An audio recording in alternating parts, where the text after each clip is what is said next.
Allá arriba debe haber un icono que tiene dos personitas y un más. Ya. Cierto, aquí veo. Ya los veo. Paulo, Oscar, La Josa, José Antonio, Ángel el Querubín, María Fernanda, Boba Fett, Alejandro Alvarado, Libre Soy, Sindel y Yandel, Ruth, Saraí, Rocío, Eric, Ana, Guillermo, Héctor. ¿Pero están todos?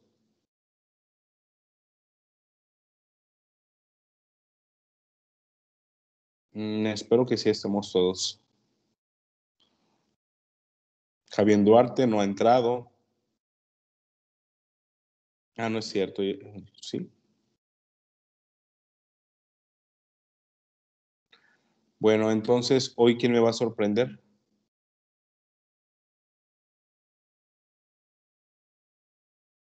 Buenas tardes. ¿Quién me va a sorprender el día de hoy? Yo, doctor Shoki Polémico. ¿Eres Paulo? Sí. Hola, Paulo. ¿Puelo? ¿Qué tal? No. No. Pero casi. ¿Tú no escribes libros de superación y cositas así? No. No. ¿Por qué? ¿No puedes superarte? ¿No crees que puedas lograr transmitirle eso a los demás? ¿No crees que puedes transmitírmelo a mí en la clase? ¿O por qué? No es algo que me guste hacer. Ok. Válida tu respuesta. Pero bueno. Pues bien, vamos a sorprendernos con tu exposición magistral, Paulo. Sorpréndeme.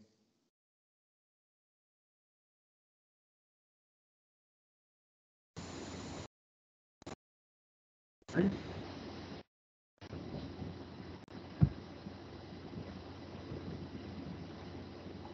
¿Sí se ve la presentación? Sí se ve. Antes de que entremos al tema de choque hipovolémico, vamos a darle un poquito de forma para poder... Ya ven que todas las películas empiezan con un clic para que puedan ustedes enamorarse de lo que viene y que no se despeguen. Entonces, vamos a darle un clic a este tema para poderlo absorber y que puedan ustedes aprovecharlo mejor.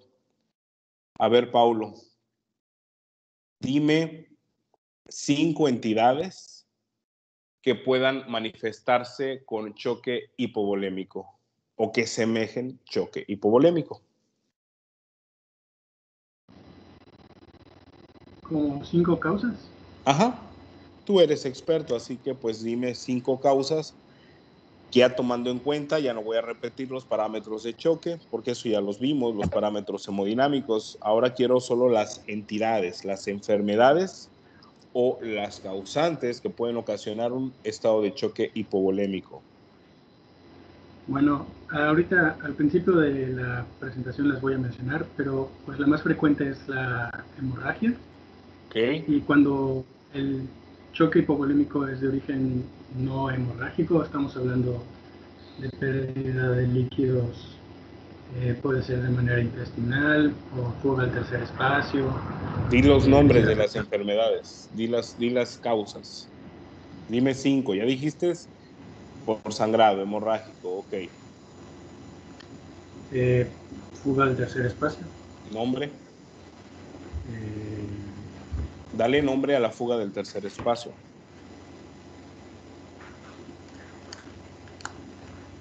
Podría ser la deshidratación. Esa no es fuga a tercer espacio, esa se te va del cuerpo. ¿Cuál es el primer espacio, Paulo? ¿Cuál es el segundo espacio? ¿Y cuál es el tercer espacio? Es el intravascular, el intracelular, perdón. Ajá. Pues el intravascular también. Ajá. ¿Y el tercero? Pero es el intersticial. Ok, te lo medio valgo. No es propiamente el No es el nombre intersticial. correcto. No es el nombre correcto, es aquellos lugares en donde normalmente no tiene que haber nada. En este caso pueden ser los espacios pleurales, el espacio peritoneal o incluso lo que puede ser también la luz intestinal. Es decir, son lugares que no te esperas de manera natural que tenga ahí algo que lo esté ocupando. Es un tercer espacio, ¿ok? El edema es un tercer espacio, el derrame pleural es un tercer espacio, la ascitis es un tercer espacio. Ok. Pues entonces, adelante, Paulo. Bueno. Entonces, primero, el choque hipovolémico se define como la depresión del volumen intracelular secundario a una hemorragia principalmente, pero puede ser por pérdidas gastrointestinales, urinarias, deshidratación o la pérdida al tercer espacio. En esta patología vamos a presentar en esta enfermedad, bueno, en estas entidades. Sí. Vamos a presentar distintas alteraciones hemodinámicas, como va a ser una disminución de la precarga y del gasto cardíaco, un aumento de las resistencias vasculares por la vasoconstricción compensatoria y disminución de la saturación venosa de oxígeno por el aumento del propio gasto cardíaco y el incremento de la demanda de oxígeno y disminución de la concentración de hemoglobina. La fisiopatología se divide en 4 etapas. La primera vamos a presentar una taquicardia y vasoconstricción arteriolar y venosa periférica. ¿Por qué? Porque los tejidos como la piel y el músculo son los que más tiempo resisten en casos de hipoxia. Pueden durar hasta 4 a 6 horas con un bajo aporte de oxígeno. También vamos a tener un incremento de la resistencia vascular sistémica. En la segunda fase ya se va a dar la vasoconstricción en órganos, principalmente en los órganos abdominales, que después de la piel y músculo es lo que más aguanta en un estado de hipoxia, de 45 a 90 minutos. Todo esto con el fin de conservar una perfusión adecuada dentro de lo posible a los órganos vitales como son el cerebro, el corazón y los pulmones. Vamos a tener también una absorción de líquido de espacio intersticial y una conservación renal de sodio y agua, además de una disminución de la presión hidrostática capilar. En la tercera fase ya vamos a ver la aparición de secreción de mediadores inflamatorios vasoactivos. Además, ya sería aquí el metabolismo anaeróbico y tener un aumento en la viscosidad sanguínea que va a favorecer la coagulación intravascular, además del consumo de factores de coagulación y liberación de enzimas líticas y autólisis, que por último nos van a llevar a la fase 4 o de choque irreversible, donde tenemos secreción de fibrinolicinas que van a llevar a una necrosis con falla orgánica.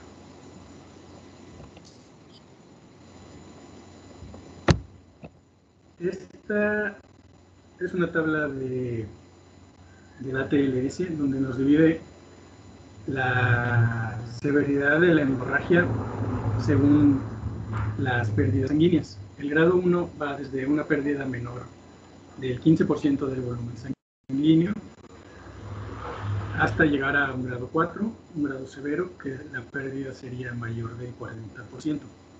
Y les puse también esta tabla que es básicamente lo mismo, pero aquí viene mejor explicado, con números y con palabras. En esta primera solamente que dice más o menos si está aumentado, disminuido o dentro de los valores normales.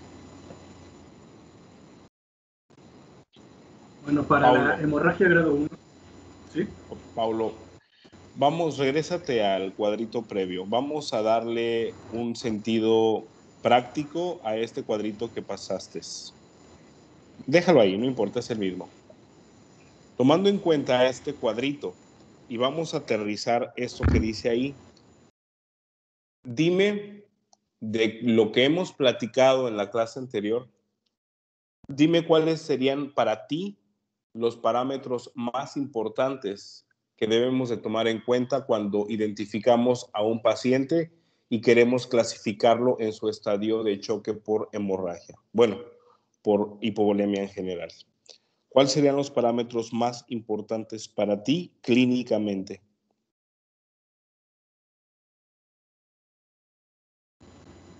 Pues la frecuencia cardíaca, porque nos va a indicar si el cuerpo está tratando de compensar un estado de déficit de volumen. Y como vemos, dependiendo de el grado de la hemorragia, es la reacción que va a tener el cuerpo para tratar de compensarlo. También... Okay. ¿Cuál sería entonces? Dime los dos que más tomarías tú en cuenta. Pues la frecuencia cardíaca, quizá como para darse una idea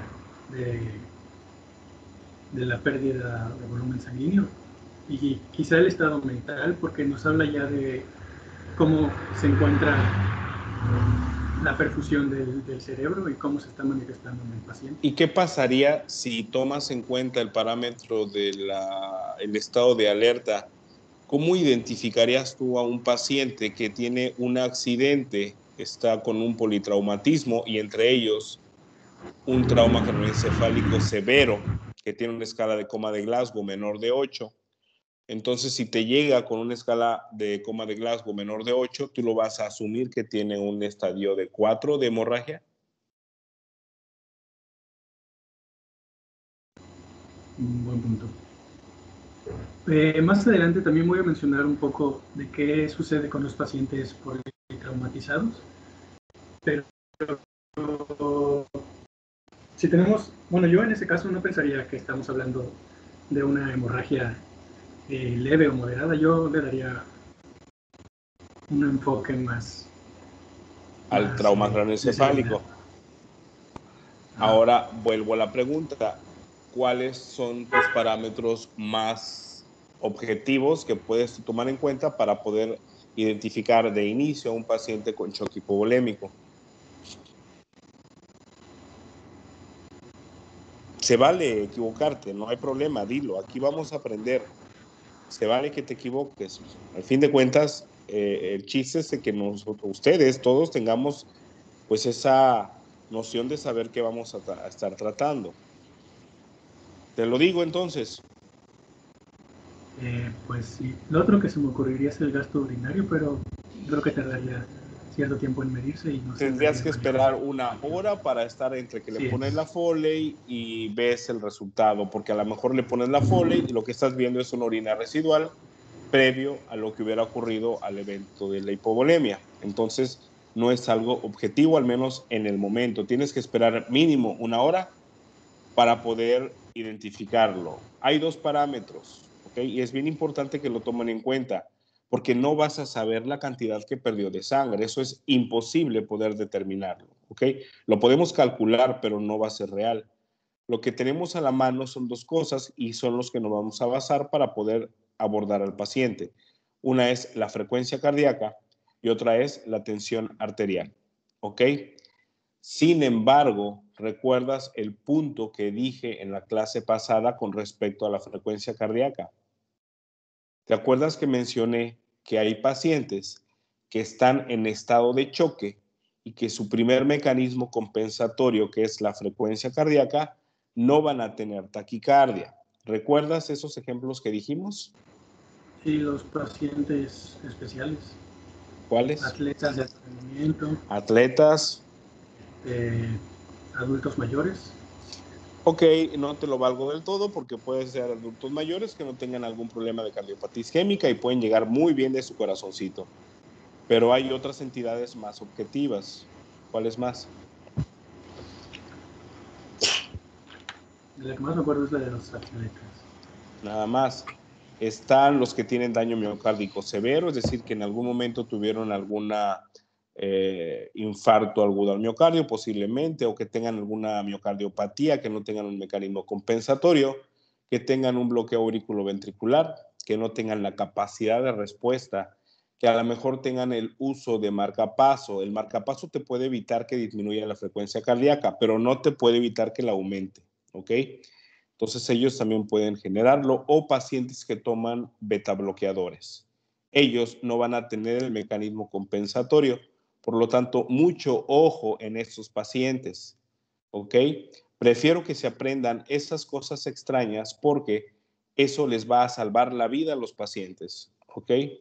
Y la tensión arterial, pues obviamente esa va a ser evidente. Entonces, esos dos parámetros son los que nos vamos a guiar, ¿ok? En la leve, prácticamente el paciente va a tener antecedente de sangrado, pero clínicamente no vamos a tener algo evidente. Vamos a empezar a tener las evidencias a partir de la clase 2.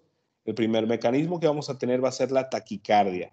Y mucho ojo con la taquicardia, porque es diferente la taquicardia en un choque hipovolémico a la taquicardia de un choque séptico o de una sepsis, ¿ok? La diferencia es muy bajita, pero hay que tenerla en cuenta. Mientras que en una sepsis o en un choque séptico la taquicardia se cataloga arriba de 90, la taquicardia en el paciente del resto de choques, incluyendo el hipovolémico, es más de 100. Para que tengan, por favor, esa diferencia y la sepan usar. Repito, para sepsis es mayor de 90 y para choques que no sean sépticos es mayor de 100, para que lo tengan en cuenta, ¿ok? La clase 2 ya va a tener compromiso a nivel de la tensión arterial y obviamente la taquicardia va a seguir. Y en la clase 4 ya va a tener afectado el estado de alerta, ¿ok? La que sigue.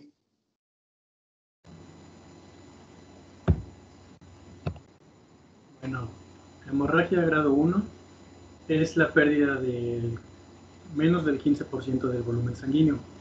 Como dijo el doctor, aquí los síntomas van a ser mínimos y la sangre de manera fisiológica se repone dentro de las primeras 24 horas.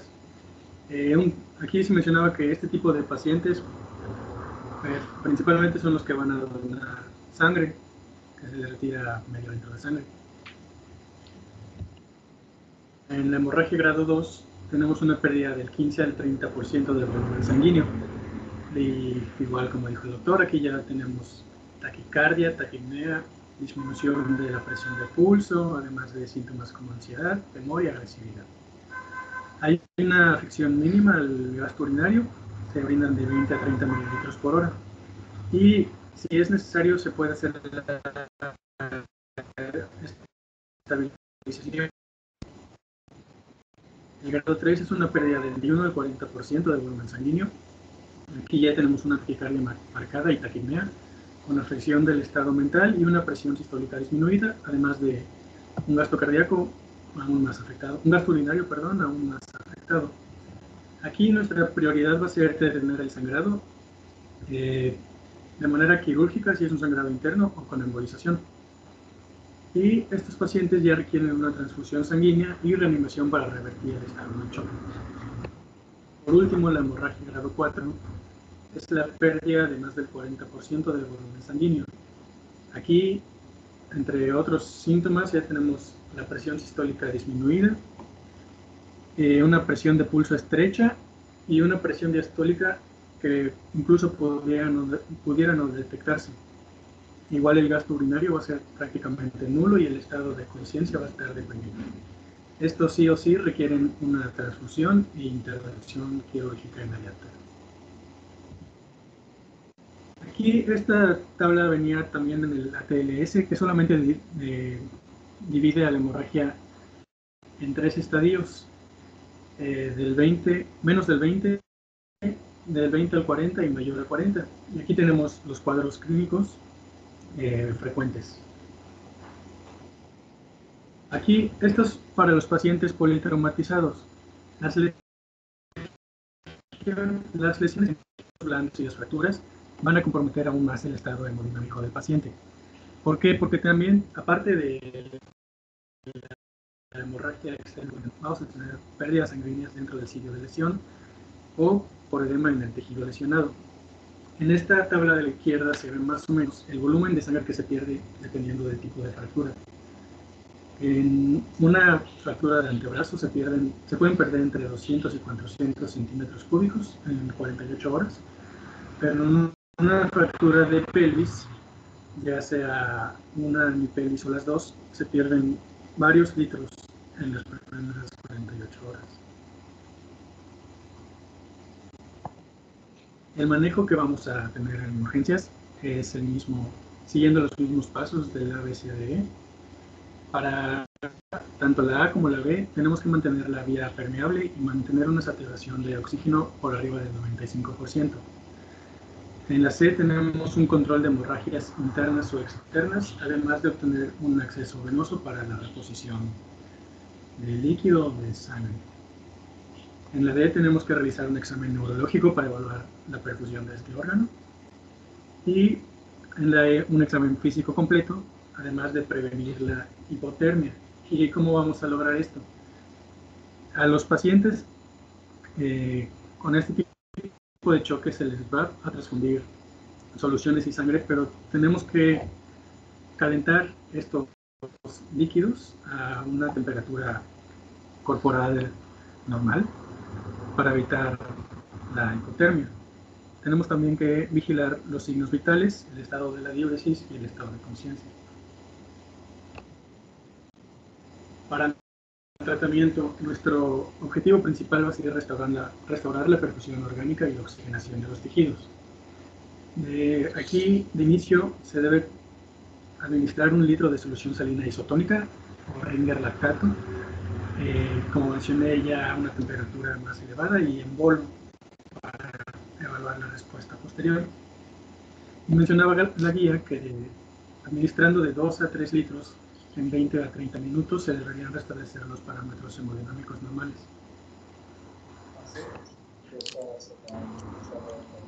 Esta tabla nos resume la respuesta, los tipos de respuesta que puede tener cada paciente a la terapia con líquidos. Ok, nada más aquí un punto en cuanto a al cuadro anterior. ¿Puedes darle tantito para atrás? ¿La de fracturas? No, al anterior donde venía la reposición de líquidos. No hay problema, ahí mero. Habla ahí de el siguiente, habla ahí de la reposición de líquidos. Aquí hay algo bien importante, no, esa no, la de reposición de líquidos. El choque hipovolémico, ya sea por sangrado o por pérdida de volumen, como en el caso de diarreas o de un choque por calor, es el único choque en donde se repone con cantidades altas de volumen. Las cantidades van a ser diferentes de acuerdo al peso. ¿Cuánto pesas tú, Paulo?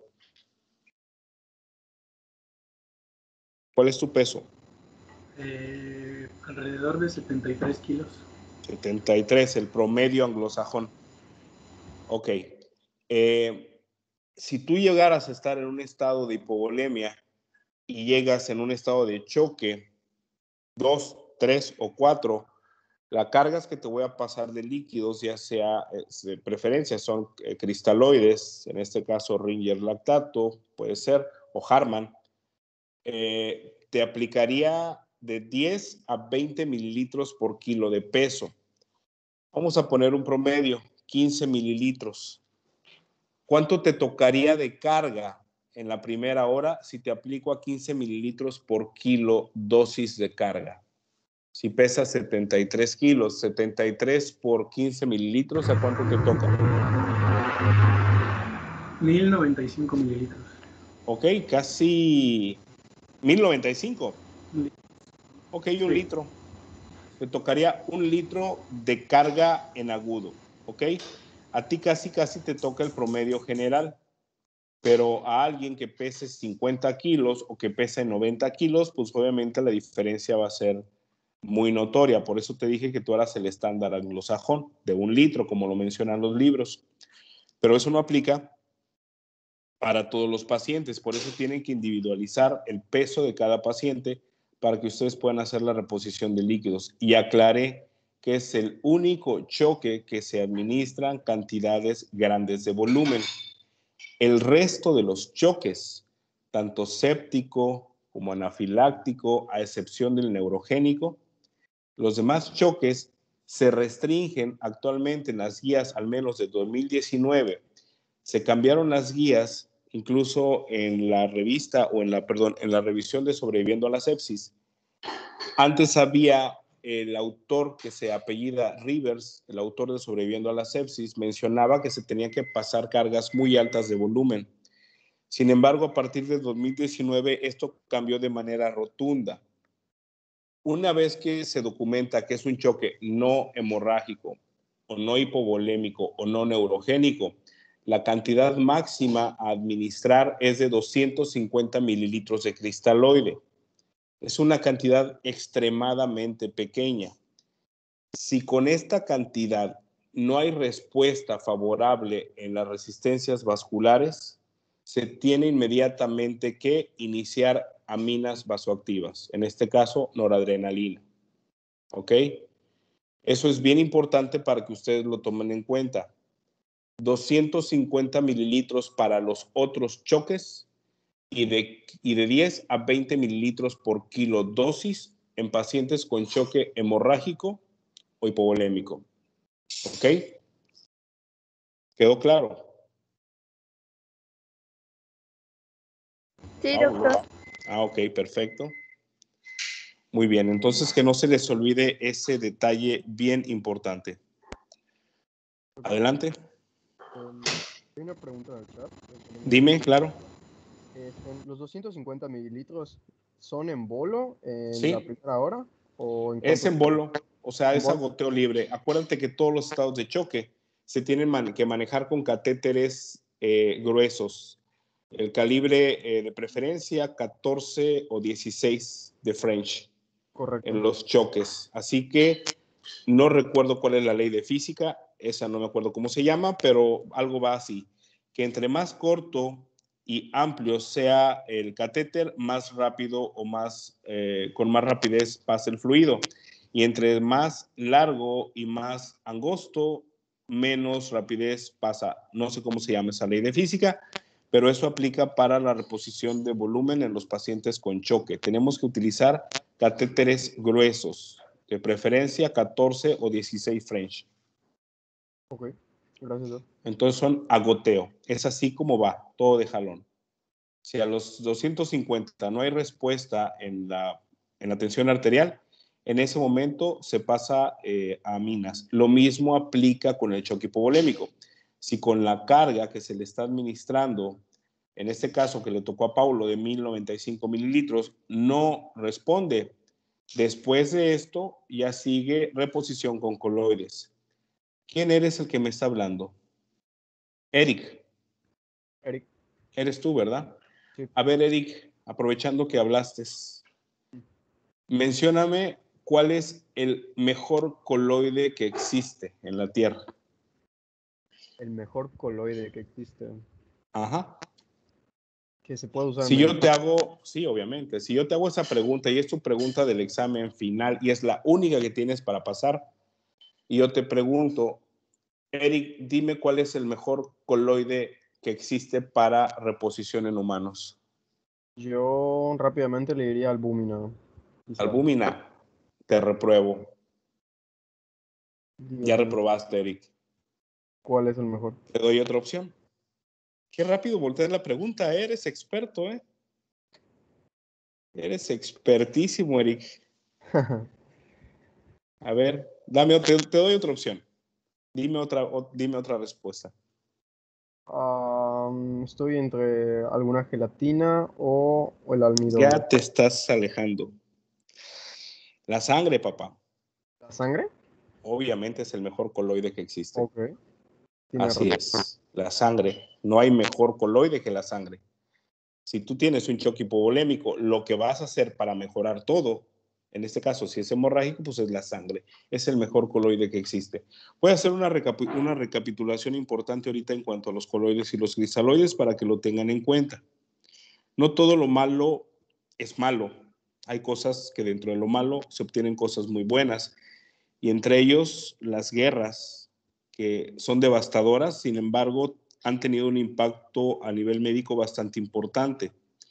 Una de las guerras más vergonzosas para los Estados Unidos ha sido la guerra de Vietnam. Tristemente perdieron los estadounidenses y ha sido la peor derrota en su orgullo, yo creo, y en su vida. Allí ocurrió algo maravilloso para la medicina. resulta que se les acabaron los recursos para atender en los hospitales que se habían puesto en carpas, no sé en qué medios habrían tenido en ese lugar para atender a los pacientes heridos, y ya no tenían líquido, ya no tenían soluciones para poder atender y recuperar las sangres en los pacientes que habían sido mutilados o heridos o no sé. ¿Y qué crees que utilizaron, Eric? O alguien que opine, ¿qué creen que utilizaron? Porque se les acabaron los recursos y estaban en un lugar que es tropical. ¿Qué creen que utilizaron para salvar la vida de los heridos en ese momento? Alfonso, qué drástico, la sangre de otros soldados. Pues no creo que hubiera tanta variedad, que podría haber sido lo efectivo, pero no. Sangre de los muertos recientes. No creo que hayan tenido esa pericia para sacar la sangre en ese momento, y aparte para cruzarla y para poder tipificarla estaría medio difícil. Prácticamente harían anafilaxia. Bien, Baltasar Vega, dijiste lo correcto. Baltasar, ¿puedes poner tu altavoz? ¿Cómo lo supiste? ¿Lo sabías? ¿Lo viste en alguna película? ¿Lo leíste en algún lado? ¿O cómo fue que diste con la respuesta? A ver, cuéntame. ¿Qué tal, doctor? Hola, Baltasar. Pues me intriga cómo supiste la respuesta. A ver, dímelo. ¿Dónde lo viste? Creo que no sé si lo había visto o no lo había visto. No recuerdo, doctor. O fue una leyenda urbana. Bueno, sabía que era estéril el agua de coco, así que pues, es lo único que se me ocurrió que podrían agarrar que fuera seguro. Ya te están acá echando carrilla, ¿eh? La Josa dijo que Wilson, o en tu vida pasada. No, en efecto, tuviste toda la razón, el agua de coco. Exactamente, eso fue lo que hicieron. El agua de coco es estéril.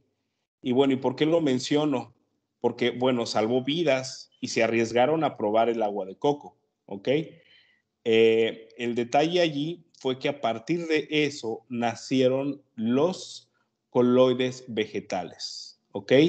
Obviamente no tenemos el agua de coco, pero pues un método de supervivencia, si están solos en algún lugar lejos del mundo, pues bueno, se vale. El agua de coco sirve como un coloide vegetal. Pero gracias a eso, pues ahorita tenemos, por ejemplo, ustedes piden coloide en un hospital y posiblemente les vayan a dar almidón, que el almidón viene saliendo del maíz, ¿ok? Y tú lo pides como almidón, así lo pides y así te lo dan y así viene en los frasquitos como almidón, ¿ok? Sin embargo, actualmente todos los coloides vegetales están en desuso. Y no por malos, sino porque se ha visto que al ser de origen vegetal pueden causar anafilaxia. A mí no me ha tocado ver a nadie que se le haya puesto almidón que les cause anafilaxia, pero pues en el mundo tenemos de todo y hay raritos, ¿no? Que les puede causar anafilaxia cualquier cosa. Entonces, bueno, sí, es correcto. Entonces de ahí nació, de la guerra de Vietnam, nació el uso de coloides vegetales. Y entre ellos, repito, el almidón. Y también está otro coloide vegetal, y así lo piden, que es la gelatina, que al fin de cuentas es sacada también de productos vegetales. ¿Ok? Entonces, esa es la historia de cómo empezamos a utilizar los coloides de origen vegetal. Muy bien. Sigamos, Paulo. Adelante. Sigamos. Algo muy importante de esta tabla es el siguiente paso del tratamiento, que va a ser la necesidad o no de una transfusión sanguínea. Podemos ver aquí que en un caso de una respuesta rápida a la reanimación con líquidos, difícilmente va a necesitar el paciente una transfusión, pero sin embargo hay que tener preparada pues una sangre debidamente tipificada y con pruebas cruzadas realizadas en caso de que llegara a ser necesaria. Por otro lado, en caso de que el paciente no tenga una respuesta, La necesidad de una transfusión va a ser inmediata y en estos casos no hay tiempo de realizar este tipo de pruebas, entonces lo que se hace es una entrega inmediata.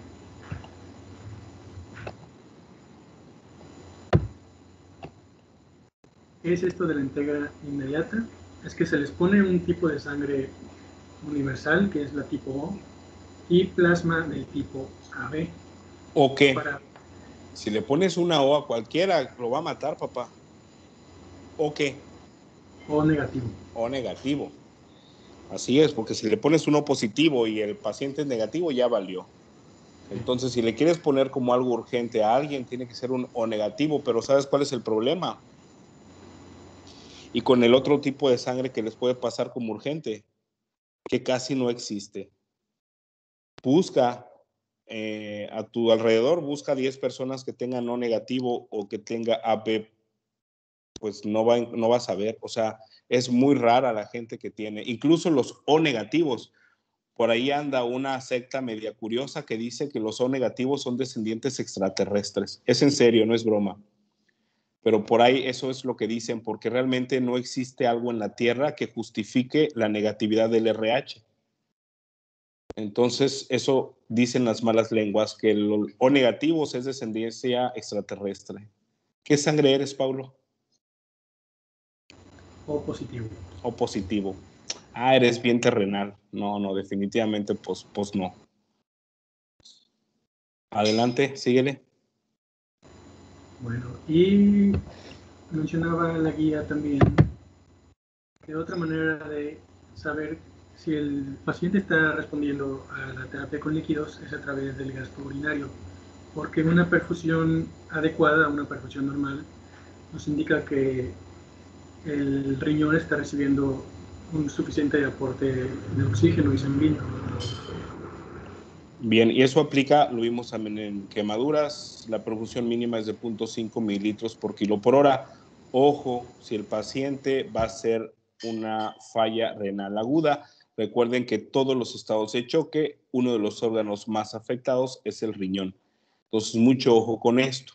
No va a ser un parámetro adecuado si el paciente te hace una falla renal aguda o bien que el paciente tenga falla renal y que además esté con sustitución de la función renal. En este caso, diálisis peritoneal o hemodiálisis. Hay que tomar en cuenta esas diferencias solamente.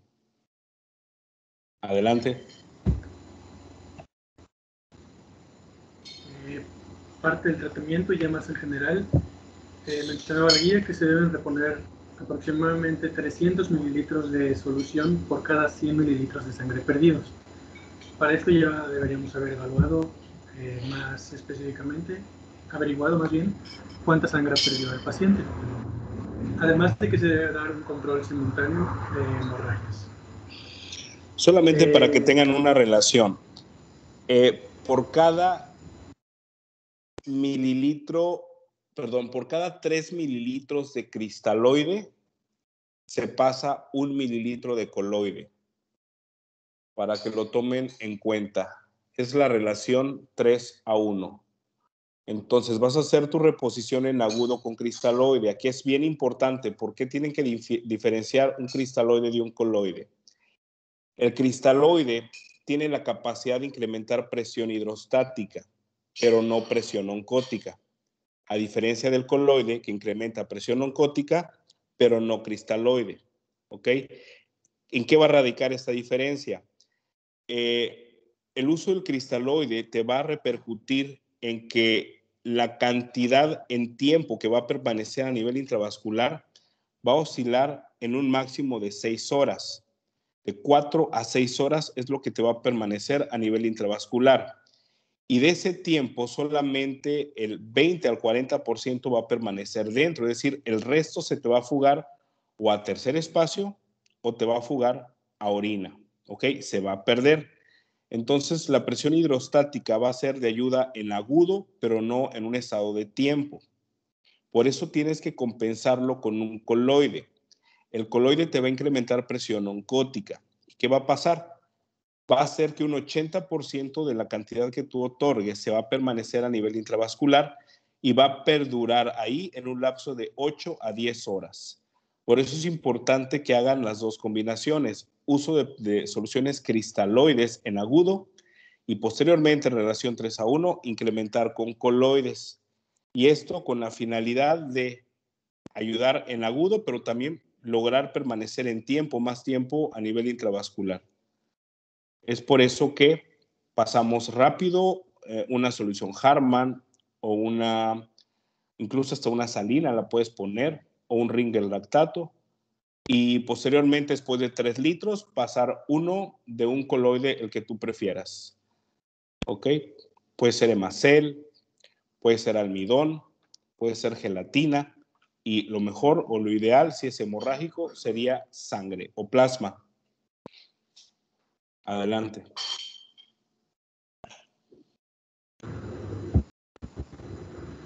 Bueno, como ya vimos, en los grados 3 y 4 de hemorragia se requiere transfusión sanguínea. Y en estos pacientes nuestra meta va a ser elevar los niveles de hemoglobina de 7 a 9 miligramos por decilitro. Y va a ser de 10 en caso de pacientes cardiópatas, con enfermedades pulmonares, hipoxemia crónica y pacientes neurológicos. Además debemos considerar el uso de aminas vasoactivas cuando la TA media sea menor a 5. Otra parte importante son las coagulopatías, porque en una hemorragia va a haber consumo elevado de factores de coagulación, además de que la reanimación con líquidos va a diluir aún más las plaquetas y los factores de coagulación. Debemos realizar al paciente laboratorios, medir los tiempos y un recuento de plaquetas. Y la base de este paso del tratamiento es averiguar si el paciente consume medicamentos antiagregantes plaquetarios o anticoagulantes, porque de ser así, además del tratamiento debemos administrar el antagonista del medicamento que están consumiendo. Aquí ya debemos considerar cuando sea necesario la transfusión de plaquetas, de plasma fresco y de crioprecipitados que van a mejorar la sobrevida de estos pacientes. Todo sangrado, absolutamente todo sangrado, va a repercutir con que se consuman plaquetas, ¿ok? Entonces es muy importante que tomen en cuenta que todo sangrado va a estar ocasionando que se perpetúe la hemorragia. ¿Por qué? Porque las plaquetas van a acabarse, se van a gastar por el uso indiscriminado de tratar de compensar el sitio donde se está perdiendo. Entonces, de allí viene una entidad que, ¿cómo se llama, Paulo? ¿Cómo se llama la entidad en donde las plaquetas se consumen por completo y es un sangradero hasta de los cabellos? ¿Hemofilia? No, ese es un trastorno genético. La hemofilia no tiene nada que ver allí. ¿Cómo se llama el síndrome en donde se consumen todas las plaquetas y es un sangradero por todos lados?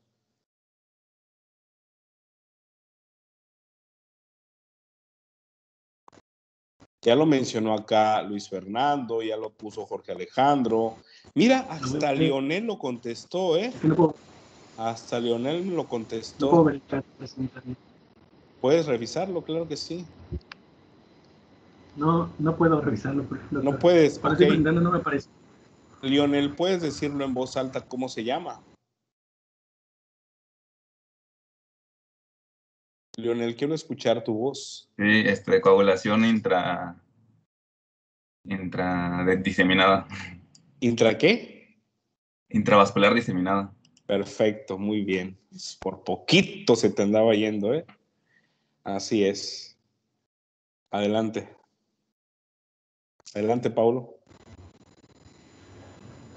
Ya por último, la monitorización. Aquí, como ya mencioné, el objetivo principal es restaurar la perfusión de tejidos y órganos. Vamos a tener que vigilar el gasto urinario hasta que llegue a los niveles adecuados, vigilar el estado de función del sistema nervioso central. Otro buen indicador va a ser la coloración de los tegumentos y pues los signos vitales, el pulso y la presión arterial que lleguen a sus valores normales. Y eso sería todo. Ok. ¿Tienen alguna duda de eso?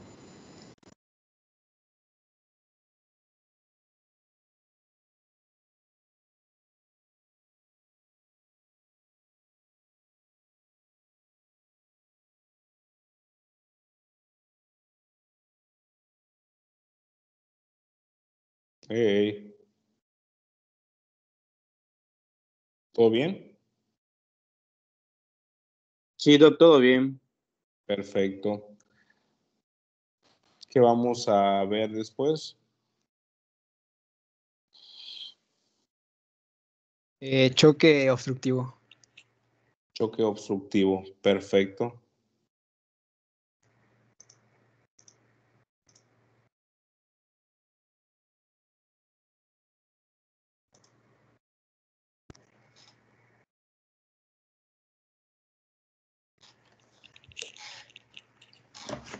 Muy bien, Luis Fernando. Sí. Creo que Esteban tenía una duda, o no sé si alzó la mano antes A de ver, empezar. se alzó la mano, caray. Pues solamente dio muchas risitas. Era yo, doctor, perdón. El otro Esteban. Sí, creo que hay 3 Esteban, yo soy A también ver, Esteban. ¿tu nombre completo, Esteban? Ángel Esteban ¿Tú Kimonga. eres el querubín? Sí. No, sí, perfecto, querubín. A ver, dime. Había dicho que eran 15 mililitros por kilogramo De 10 a agua. 20. Ajá, Ujú. 10 a 20, propuso el promedio 15, ¿no? Sí, así es. Y sí, el tiempo o sea, los periodos en los que se va a estar dando, sí son los que mencionó Sí, es nuestro durante la compañero. primera hora. Así es. Ok, Pero pero inmediatamente después, si no hay respuesta, viene las aminas. ok, No vamos a esperar a que claudique la función natural del cuerpo. Tenemos que ganarle. pero la infusión se va a dar en sí cada 20 a 30 minutos. No, Sí. es dosis única. Ok, Después se revalora cómo está. Así es. ok, está bien. Gracias, doctor. Órale. Bueno, vamos a continuar con el choque obstructivo. Es el último que nos ¿Estás falta bien, La por ver. Josa? Correcto. Así es. Muy bien, adelante, Luis Fernando. Es el ¿Cómo último te que nos dicen, falta Luis por ver. Fernando? Luis. Luis. Muy Ujú. bien, para decirte Luis. Bueno, eso se parece mucho al choque cardiogénico. Sin embargo, como dijo el doctor, ese lo vamos a ver cuando veamos síndrome coronario agudo, porque pues en teoría el 80% de los choques cardiogénicos se dan por infarto agudo al miocardio, sobre todo el ventrículo izquierdo. Va a ser muy similar porque este choque nos va a dar lo que viene siendo un gasto cardíaco disminuido.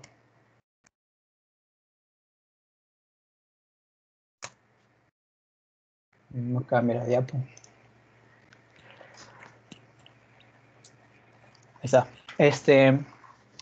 Bueno, el choque obstructivo se define como una obstrucción aguda del flujo sanguíneo sistémico o pulmonar, lo que va a llevar a un descenso clínico del gasto cardíaco. Se puede dar por dos mecanismos, lo que viene siendo por pérdida de la compliancia del corazón y sus estructuras adyacentes al ser comprimidos. Eso se da en taponamientos cardíacos o pericarditis constrictivas. Ahorita voy a explicar alguna de esas causas.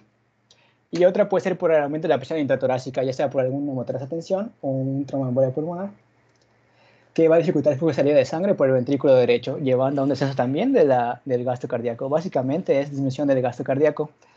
Y una diferencia que se puede notar con el choque cardiogénico, que tiende más a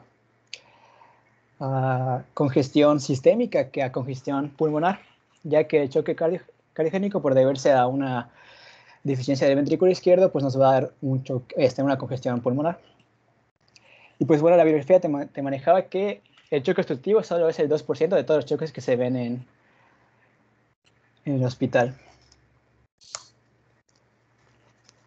Básicamente tiene las mismas manifestaciones clínicas generales que todos los choques: taquipnea, taquicardia, signos de hipoperfusión, como son los que tengo aquí al lado, que son piel fría y húmeda, llenado capilar retardado o disminuido, la hipotensión, oliguria o anuria y alteración del estado mental.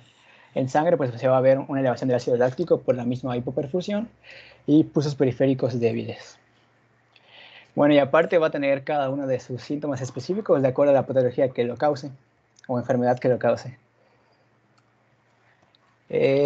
Después de una de las tres más comunes, en este caso es taponamiento cardíaco. En niños, si no me equivoco, por el artículo que leí, el más común era causado por neumotórax, y también puse al final la de tromboembolia pulmonar.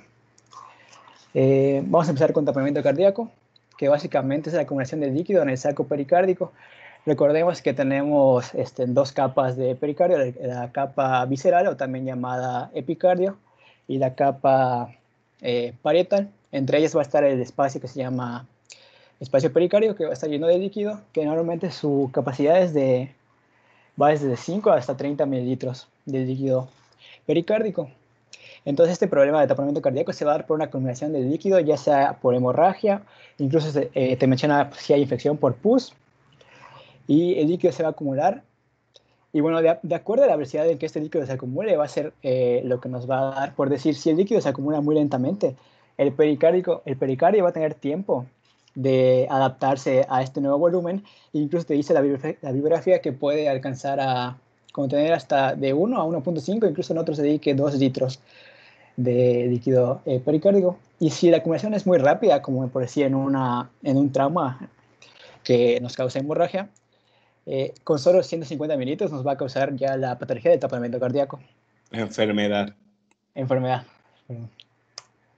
Las causas, pues bueno, sangrado posterior a cirugía cardíaca, traumatismo penetrante, una disección aórtica, puede ser idiopático o por infecciones como viene siendo la tuberculosis o el VIH, o por una pericarditis. Los signos y síntomas, aparte del choque general, va a ser disnea, taquicardia, hipotensión y la famosa triada de Beck de taponamiento cardíaco, que viene siendo ingurgitación yugular, ritmos cardíacos disminuidos y la hipotensión arterial. También se puede encontrar pulso paradójico, que viene siendo la disminución de más de 10 milímetros de mercurio de la presión arterial sistólica cada vez que inspira el paciente. Y bueno, te dice que los estudios no son específicos para taponamiento cardíaco, como lo es el ecocardiograma. Sin embargo, en la radiografía de tórax pues puedes ver aumento de la silleta cardíaca. El tratamiento definitivo, pues como todas las causas de choque obstructivo, te dice que si tú tratas la enfermedad o la causa en sí, va a disminuir el choque, a diferencia de choque cardiogénico, donde va a ser más tardado. Aquí puedes disminuir de golpe el choque si tú tratas a tiempo la enfermedad. En este caso, el taponamiento, pues bueno, va a ser el drenaje de líquido pericárdico, y esto va a aliviar el compromiso del miocardio. Puede dar igual vasopresores y ionotrópicos, sobre todo la noradrenalina, para mantener la presión arterial, pero el tratamiento definitivo pues va a ser el drenaje pericárdico. Bien, aquí hay algo bien importante que comentó Jorge Alejandro Alvarado. Aquí la mortalidad, en efecto, aquí tiene toda la razón, va a depender de la velocidad de la insaturación. Es totalmente correcto, ¿ok? Si ocurre obviamente un sangrado en pericardio o incluso un sangrado a nivel de la pared del ventrículo, para fines prácticos la muerte ocurre en las primeras horas. El paciente se muere. Por cierto, Luis, dime cuál es la manifestación clínica o el signo clínico que tú vas a tener para identificar un tamponade.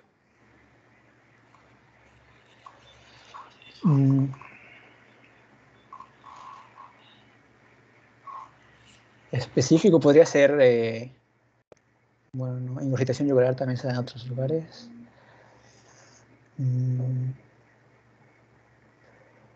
Ritmos cardíacos disminuidos. ¿Cuál? Sí y no. Más que eso. Porque eso lo vas a encontrar cuando lo auscultes. Aquí dijeron algo bien importante, lo dijo Edgar y... Es que no puedo ver el chat. No, pero bueno, se vale. Edgar dijo que el pulso paradójico, correcto, pero más que el pulso paradójico, va a ser la hipotensión. Aguas con los hipotensos, no siempre van a estar sangrando. En ocasiones puede ser que la hipotensión sea por un tamponade. Y eso es muy fácil de cómo poder saberlo. Obviamente, si están restringidos en que pueda distenderse el músculo cardíaco, porque va a haber sangre allí o va a haber líquido que va a estar obstruyendo que este se pueda distender, obviamente el gasto cardíaco va a disminuir y por lo tanto todo el retorno venoso, todo lo que hay atrás como precarga, no va a poder saturarse o llegar de manera adecuada tanto a la aurícula como al ventrículo derecho, porque pues se va a saturar porque no va a poder vaciarse por completo la sangre. Entonces, de ahí viene la respuesta del pulso paradójico. Van a tener una ingurgitación yugular muy evidente porque obviamente todo el retorno venoso, toda la precarga, no va a poder vaciarse como se debe hacia las cavidades derechas del corazón. La triada de Beck, dijiste la palabra correcta, muy bien. ¿Me puedes decir, Víctor, cuál es la triada de Beck?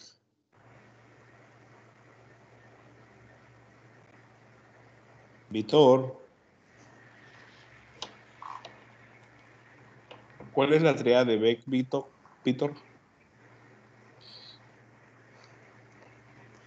A mí me dice. Sí, Víctor. Soy Luis. No, es que Víctor contestó triada de Beck.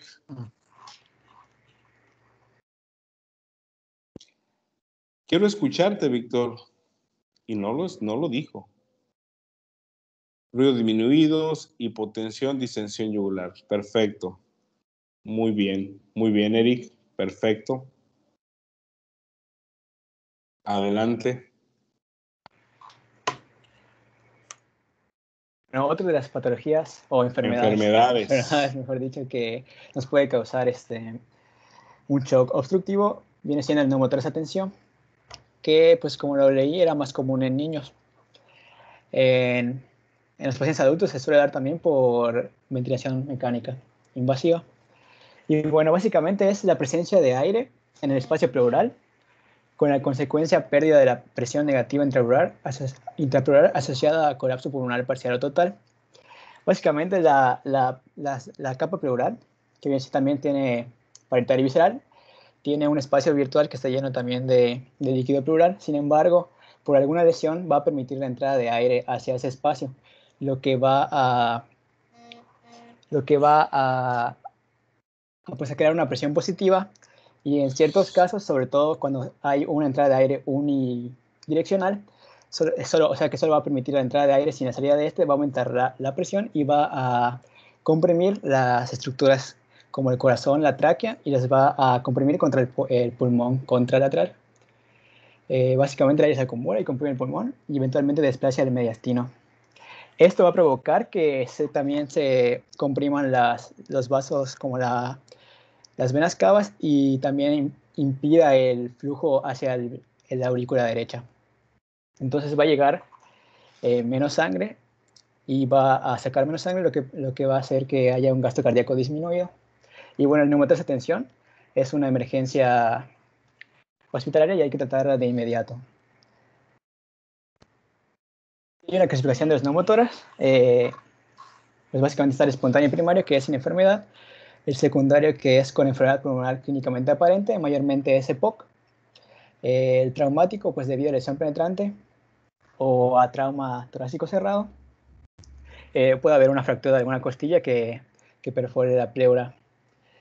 Y el iatrogénico, que se da pues en el hospital por aspiración transtorácica con aguja, por algún catéter de la vena subclavia o por toracocentesis incluso. Ahí, como podemos ver en la imagen, pues bueno, se ve el mouse. Bueno, va a entrar el aire a la cavidad pleural, va a colapsar el pulmón y va a empezar a comprimir lo que viene siendo el mediastino y va a desviar la tráquea hacia el pulmón que no está afectado, va a comprimir el pulmón no afectado, va a disminuir su capacidad residual pulmonar y la compresión de las venas va a hacer que llegue menos sangre o menos retorno venoso hacia la aurícula derecha. Solo por preguntar, Luis, solo por conocimiento, ¿cuánto es la presión pleural atmosférica? En la base es menos 4, ¿no? De los Eso es 760. correcto. Está bien, está correcto. Lo dijiste bien chido. Así es menos 4, negativo. Es por eso que se mantiene distendido el pulmón. Y esto es muy sencillo, que el pulmón ponchado, obviamente toda esa presión se va a comparar a la atmosférica y esto va a hacer que la presión se vaya hacia el lado contralateral y eso va a hacer que esté comprimiendo el retorno venoso. ¿Ok?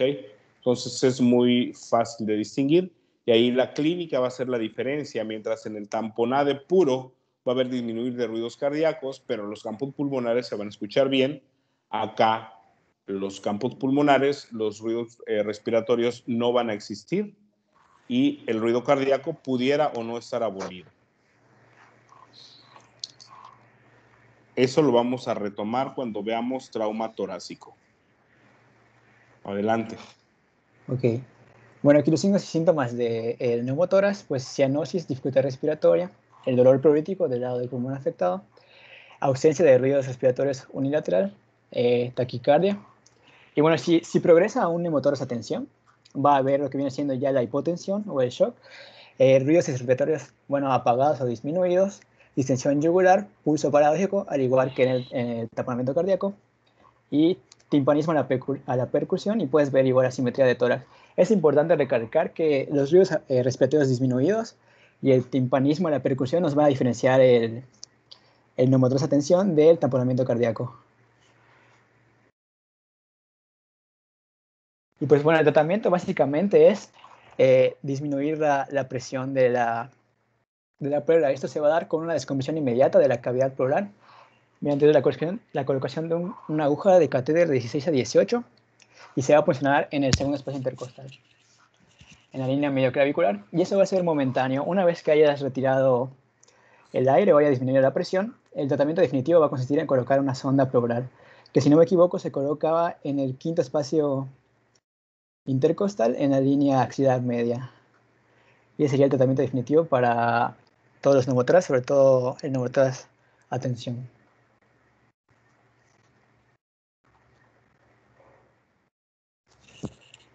Bueno, las últimas patologías que traje o enfermedades es la tromboembolia pulmonar masiva. Esto nos va a causar pues un shock obstructivo debido a que el trombo o el émbolo que se va a liberar del coágulo, que mayormente se va a encontrar en el miembro inferior, porque el 90% de las trombolias pulmonares se da por desprendimiento de un coágulo de un miembro inferior, por una trombosis venosa profunda. Entonces va a viajar por todo nuestro sistema venoso, va a llegar a la aurícula derecha, ventrículo derecho, y va a ser eyectado hacia la circulación pulmonar, donde va a provocar la tromboembolia. Y bueno, la definición consiste en una obstrucción del flujo sanguíneo arterial pulmonar por embolismo de un coágulo y de sitios distantes a la vasculatura. Los síntomas, pues el más común es la disnea, sobre todo disnea súbita, dolor torácico pleurítico, subesternal puede haber tos, hemoptisis, taquinea, taquicardia, y puede tener incluso signos de trombosis venosa profunda, como son el dolor en la pantorrilla y edema. Igual nos menciona fiebre y cianosis. Ahora, ¿qué te va a exponer a una tromboembolia? Pues cáncer, cardiopatías congénitas, trombofilia, catéter central, obesidad y estados de hipercoagulabilidad e Y inmovilización. ahorita, ¿qué es lo más frecuente de una tromboembolia? Hoy por hoy, ¿qué es lo más frecuente? El COVID. Exacto. Ahora va una pregunta de COVID. ¿Cómo se llama el efecto contrario a embolismo o a un estado protrombótico? ¿Cómo se llama en el fenómeno, ese fenómeno en COVID? El contrario al efecto protrombótico. Lo normal es que se formen trombos. Sin embargo, el COVID tiene una característica que cuando no hace trombos y hace un sangradero terrible. ¿Cómo se llama ese fenómeno? No sé, la verdad. No sabes. Y es una enfermedad que está de moda, papá. Sí, no sé, la verdad. No, nadie lo sabe.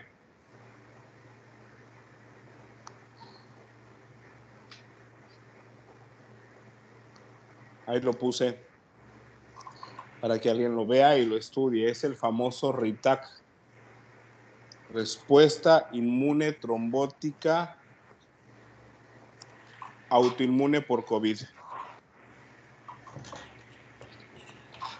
RITAC, que es lo contrario esperado del COVID. Lo esperado es que sea un estado protrombótico, que produzca trombos, pero va a haber pacientes que va a ocurrir un estado contrario, que es un sangradero, y ese se llama RITAC, y es también esperable por COVID. Bueno, es información que cura nada más. ¿Algo más?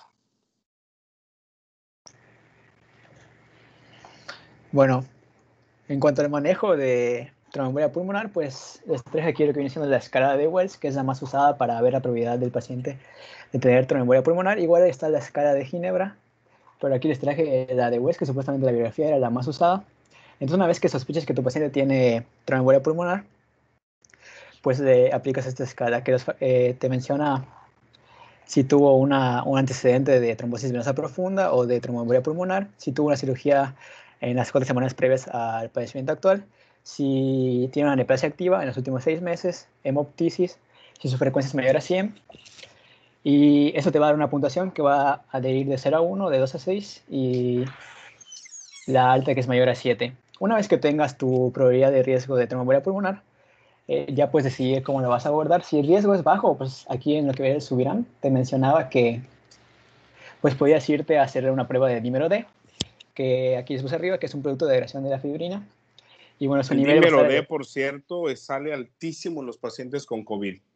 Es uno de los diagnósticos diferenciales para COVID. El dímero D es extremadamente alto. Entonces ya no aplica tanto para TEP, ¿ok? En cuanto a los pacientes que tienen o que quiero que aprendan o que ustedes sepan más que los diagnósticos específicos, es que identifiquen cuáles son los criterios de un choque obstructivo, exacto. Entonces, brinquémonos a la parte de la tromboembolia, el tratamiento y bla, bla, bla. Y preferiría que se queden nada más con el concepto de qué criterios tomar y los diferentes tipos de choque obstructivo, no el tratamiento, ¿ok? Prefiero que se queden con eso porque el tema es choque como tal. Entonces, niños, hoy tengo un evento, así que hoy damos por terminada el tema. ¿Qué faltó más, Luis? y el tratamiento. No, el tratamiento de TEP no. Para obstructivo, el tratamiento va a ser cuál es la causa. Si es un tamponade, hay que hacer una pericardiocentesis. Si es un choque por un hemotórax, hay que hacer descompresión con una pleurostomía. Si es una TEP, pues darle un tratamiento para la TEP, en este caso con anticoagulantes, ¿ok? Entonces, de acuerdo al el origen del obstructivo es el tratamiento, ¿ok? Ok. Muy bien. Niños, los dejo. Si tienen preguntas con confianza, el jueves se las doy. Voy a hacerles un comercial, si gustan hoy en mis redes sociales. A partir de las 7 de la tarde voy a estar en vivo haciendo un programa a favor del activismo LGBT en Yucatán. Si alguien está interesado, síganme los buenos a las 7 de la noche. Vale. Y los abandono por hoy. Y ya estoy aquí unido, aquí a esta plataforma de Teams. El lado oscuro llegó y esperemos poderle transmitir todo. ¿Ok? Entonces, muchas gracias a todos. Jorge, Gracias, Javier. Hasta luego. Gracias. La Josa. Nos vemos, Esteban, Edson. Libre soy, libre soy. Pues nos estamos viendo. ¿Ok? Muchas gracias, niños. Entonces nos vemos el jueves.